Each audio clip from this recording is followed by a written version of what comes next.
आणि आता पुढची बातमी आहे. मराठा समाजाच्या आरक्षणासाठी झगडणारे मनोज जरांगेही मराठा आरक्षणासाठी आक्रमक झालेत.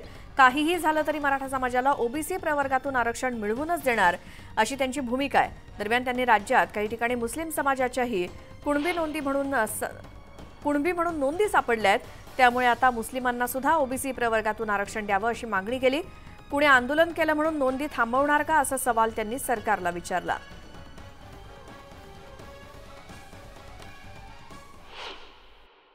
की गावागावासह तालुक्यासह या नोंदी आहेत हैदराबाद संस्थांच्या, आणि ह्या सरकारी नोंदी आहेत.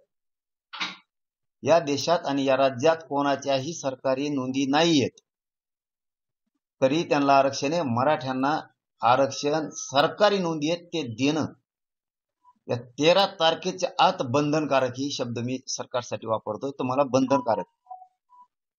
तुम्ही जे खोटं आहे, जे बोगस आहे ते दिलं आणि जे सत्य आहे ते दिलं नाही.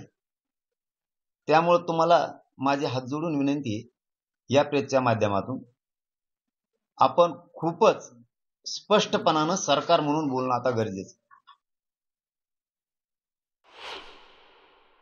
सरकारी नोंदी ह्या मुसलमानांच्या सुद्धा निघाल्या. जर त्यांच्या मुसलमानाच्या कुणबी म्हणून नोंदी निघाल्यात, लिंगायत समाजाच्या निघाल्यात, मारवाडी समाजाच्या निघाल्या, ब्राह्मण समाजाच्या निघाल्या, आणखीन लोहार समाजाच्या निघाल्या. जर यांच्या नोंदी सरकारी निघाल्यात, हे शेतकरी आहेत, कुणबी आहेत म्हणून,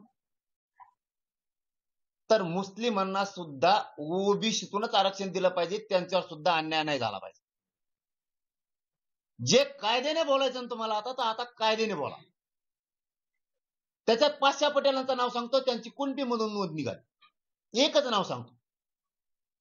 जर मुस्लिमांची कुणबी सरकारी नोंद म्हणून निघाली असली, तर सगळ्या मुस्लिमांना या राज्यातल्या तुम्ही कुणबी म्हणून ओबीसीत आरक्षण दिलं पाहिजे. तुम्ही कसे देत नाही तेच बघतो मी आता.